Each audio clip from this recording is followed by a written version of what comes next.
Hello, magandang araw po sa ating lahat. Ito pong ipapakita kong analysis video ay ipinadala po sa atin itong picture na to at ipapadikod sa atin daw. Ito kasi yung may bilog na yan, nakaharap dyan yung ulo ng pagong. At yung circle na yan, yung binilugan ko na pula na may arrow pababa. Nakaslope kasi yan eh. Nakaslope papunta dyan sa binulugan ko na medyo malaki. Dyan sa ibaba na yan. At itong green naman, dyan nanggagaling yung ulo ng pagong na nakaturo dyan sa may hole na yan na pa-slope. At sa pag-analyze ko dyan sa ano na yan, may hole na yan na pa-slope, nakita ko na papunta siya rito. Ito na bato, yung binilugan ko na pula, yung malaki.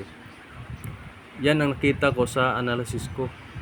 Kaya malamang andyan yung treasure or kung ano man yan, kuweba man yan, dyan yung bunganga ng kuweba or yung pintuan, no?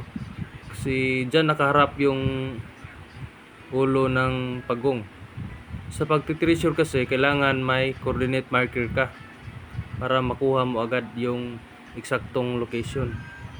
At yan ang analyze ko dito sa mga picture na pinasa sa atin.